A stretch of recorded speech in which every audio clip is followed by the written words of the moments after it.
Welcome to physics online classes.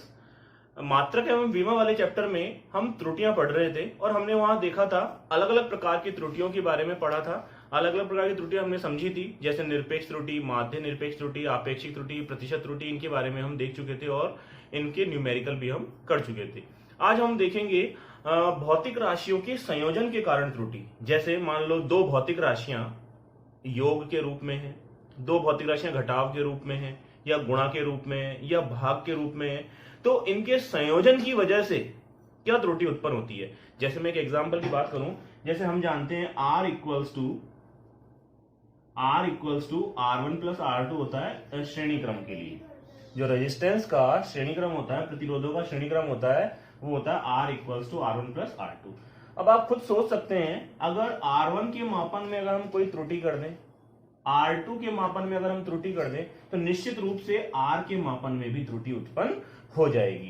तो ये जो R के अंदर जो त्रुटि उत्पन्न होगी, ये योग के कारण त्रुटि कहलाती है। इसी तरह से आप जानते हैं सूत्र होता है F बराबर ma, यानी बल बराबर द्रव्यमान गुणा त्वरण। यदि हम m के मापन में त्रुटि कर दें और a के मापन में भी त्रुटि कर दें, तो निश्चित रूप से f के मापन में भी त्रुटि होगी। तो इसे हम कहते हैं गुणा के कारण इसे हम कहते हैं गुणा के कारण f में आने वाली त्रुटि। इसी तरह से P इक्वल्स टू एम भी लिखते हैं, इसे मैं लिख सकता हूं m equals to P upon v।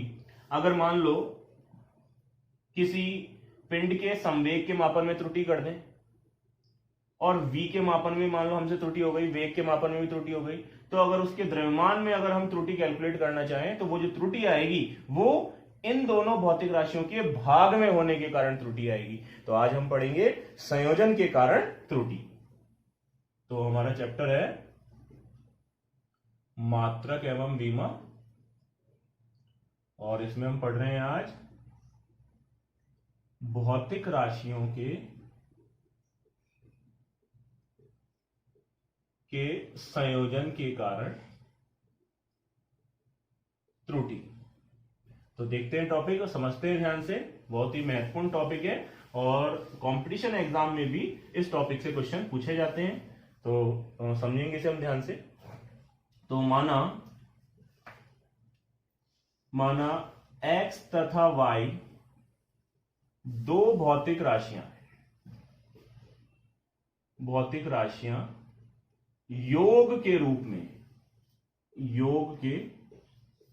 में पहला हम केस यही ले रहे हैं, योग के रूप में जब भौतिक राशियां हो, तो दो भौतिक राशियां x और y मान लो किसके रूप में, योग के रूप में, तो मैं लिख सकता हूं z equals to x plus y। यदि मान लो x के मापन में हम त्रुटि कर दें, y के मापन में अगर हम त्रुटि कर दें, तो निश्चित रूप से जो x प्लस y के संयोजन से z राशि बन रही है, इसमें भी त्रुटि उत्पन्न हो जाती है। तो मैं यहां मान लेता हूं, माना x में माध्य निरपेक्ष त्रुटि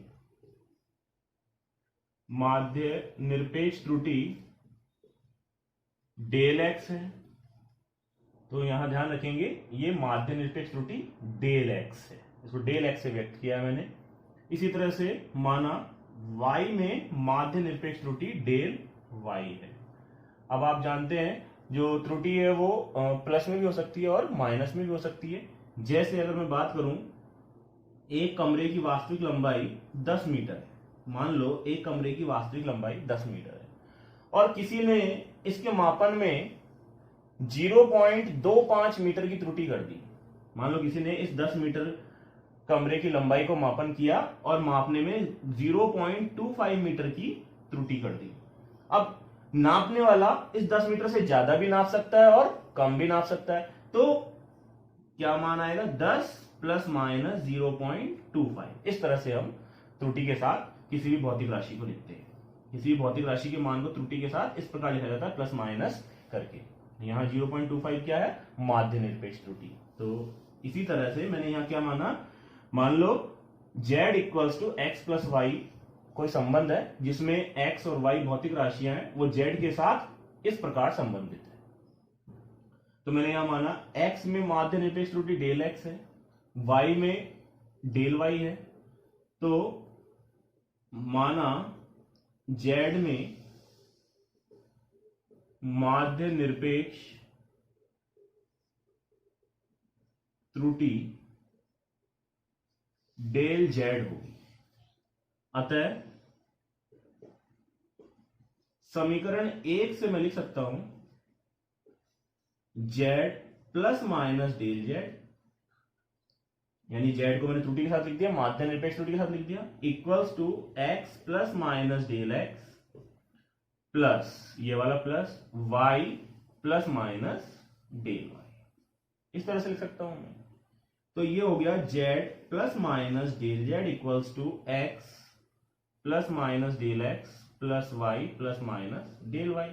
तो मैं ये एक्स प्लस वाई को एक जगह कर लेता हूं, तो z plus minus del z equals to x plus y plus minus ये प्लस माइनस यहां भी प्लस माइनस और अंदर रह गया del x plus del y.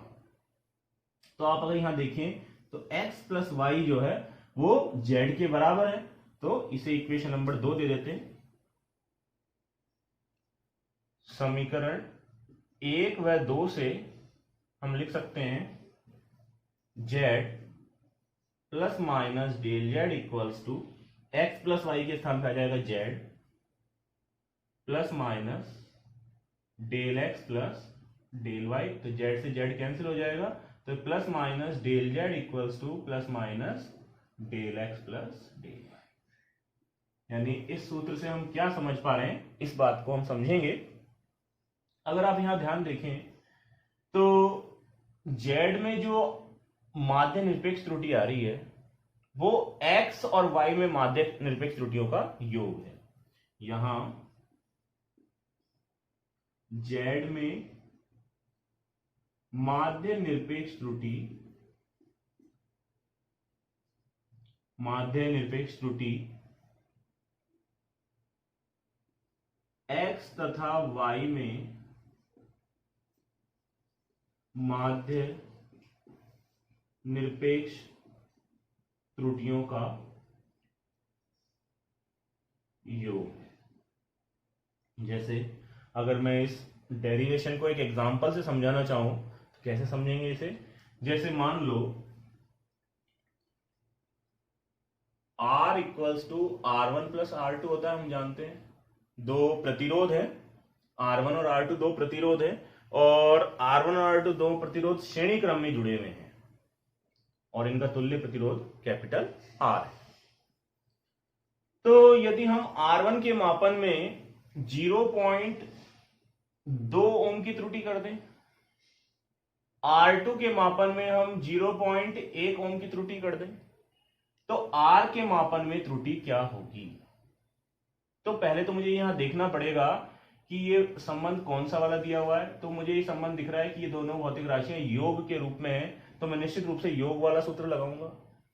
तो यहां मुझे ये जो त्रुटियां दी हुई हैं ये माध्य निरपेक्ष त्रुटि दी हुई है डेल R1 और ये दिया हुआ है डेल R2। तो R में जो माध्य निरपेक्ष त्रुटि होगी वो होगी डेल R। तो डेल R इक्वल्स टू होगा plus minus del R1 plus del R2। तो यहां अगर मैं वैल्यू पुट करूं, ये वाला सूत्र ही मैंने यहां लगाया है, अगर मैं यहां वैल्यू पुट करूं तो ये आ जाएगा मेरे पास 0 प्लस माइनस 0.2 प्लस 0.1, यानी R के अंदर माध्य निरपेक्ष त्रुटि आ रही है 0.3। इस तरह से हम आसानी से त्रुटि कैलकुलेट कर सकते हैं। तो हम यहां क्या पढ़ रहे हैं, इस बात का फिर से ध्यान से समझेंगे। हम यहां भौतिक राशियों के संयोजन की वजह से हम त्रुटि की कैलकुलेशन कर रहे हैं। तो अभी अभी हमने यहां देखा कि x और y दो भौतिक राशियां योग के रूप में थी। अगर x और y के मापन में त्रुटि होती है तो निश्चित रूप से z के मापन में भी त्रुटि होगी, और जो z के मापन में त्रुटि होगी उसका मान आएगा plus minus del z equals to plus minus del x plus del y. अधिकांशतः हम अधिकतम त्रुटि ज्ञात करते हैं, इसलिए हम यहां क्या लेते हैं, प्लस ले लेते हैं। तो आई होप आप लोगों को ये योग के कारण त्रुटि समझ में आ गई होगी। तो जिस तरह से योग के कारण होती है उसी तरह से घटाव या व्यवकलन के कारण भी होती है। तो सेम सूत्र आता है, वही सूत्र है। तो जोड़ और घटाव दोनों के लिए सूत्र सेम काम में लेंगे। तो यहां बच्चों मैंने एक और न्यूमेरिकल लिखा है जिसकी सहायता से हम आराम से जो मैंने अभी कॉन्सेप्ट समझाया उसे हम समझ सकते हैं। तो आप देखो यहाँ दो भौतिक राशियां हैं x और y, और इनके मापन के मान कुछ इस तरह से दिखाए गए हैं, जिसमें ये इसका वास्तविक मान है और ये माध्य निरपेक्ष त्रुटि दी हुई है। तो x का जो वास्तविक मान है वो तो कितना है, 12 है, और माध्य निरपेक्ष त्रुटि जो है वो 0.8 है। इसी तरह y में वास्तविक मान 10 दिया है और माध्य निरपेक्ष त्रुटि 0.1 दी है। और x और y जो है वो इस संबंध की सहायता से संबंधित है, यानी योग के रूप में। x और y किसके रूप में, योग के रूप में। और z में हमें आपेक्षिक त्रुटि ज्ञात करनी है। तो आपेक्षिक त्रुटि का फॉर्मूला हम जानते हैं। आपेक्षिक त्रुटि होता है डेल z, यानी माध्य निरपेक्ष त्रुटि अपॉन वास्तविक मान। माध्य निरपेक्ष त्रुटि अपॉन वास्तविक मान जो होता है वो क्या होती है, आपेक्षिक त्रुटि होती है। तो सबसे पहला हमारा कार्य क्या होगा कि हम डेल z का मान हम ज्ञात कर लें। तो मैंने अभी भी आपको सूत्र भी निकलवाया था। यहां डेल z इक्वल्स टू हो जाएगा del x plus del y। यहां मैं प्लस माइनस इसलिए नहीं ले रहा क्योंकि उसे मैं बाद में लास्ट में लगा दूंगा।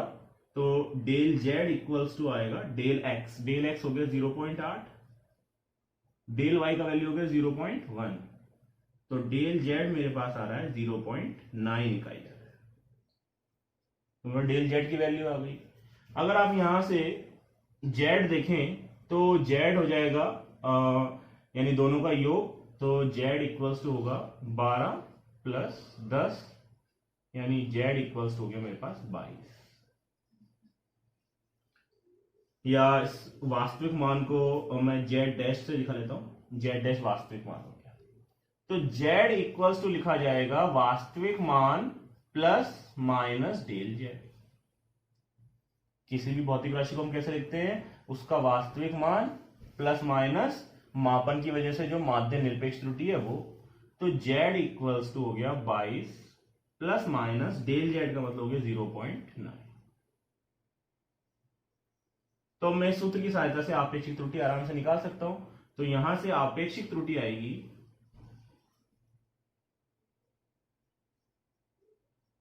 त्रुटि बराबर डेल z। डेल z का अर्थ हो गया 0.9, और यहाँ z का जो वैल्यू है वो है z डैश जो है वो कितना हो जाएगा, ये z डैश कर देता हूं इसे मैं, z डैश हो जाएगा मेरा 22। तो 0.9 बटे 22, इसको अगर मैं सॉल्व कर लूंगा तो मेरे पास क्या आ जाएगी, आपेक्षिक त्रुटि आ जाएगी। तो इस तरह के कॉन्सेप्ट आप यूज करके इजीली योग के कारण, भौतिक राशियों के योग के कारण त्रुटि निकाल सकते हैं। तो जो ये मैंने आपको आज का जो मैंने आपको डेरिवेशन कराया छोटा सा, उस डेरिवेशन पे एक न्यूमेरिकल करके दिखाया। ये इसलिए बताया मैंने जिससे आपको आज के डेरिवेशन का कॉन्सेप्ट समझ में आ जाए। आज हमने जो सूत्र निकाला है उस सूत्र को किस तरह से उपयोग में लेना है, इसलिए मैंने आज आपको ये करके दिखाया है। जब इसके चारों डेरिवेशन पूरे हो जाएंगे तो मैं इसमें और अलग अलग तरीके के न्यूमेरिकल लूंगा, जिससे आपको पूरे कॉन्सेप्ट क्लियर हो जाएंगे। जैसे आज हमने पढ़ा योग के कारण त्रुटि, इसी तरह से गुणा के कारण त्रुटि भी है, इसी तरह से भाग के कारण त्रुटि भी है, और घात के कारण त्रुटि भी है। तो चारों के जब हमारे पास फॉर्मूले आ जाएंगे तो हम और भी न्यूमेरिकल करके आसानी से देख सकते हैं, जिससे हमारा पूरा कॉन्सेप्ट क्लियर हो जाएगा। तो ये जो त्रुटि वाली जो मैंने अभी ये सीरीज स्टार्ट करी है, तो इसे आप लोग पूरा देखें, जिससे आपको कॉन्सेप्ट अच्छी तरह क्लियर हो जाएगा।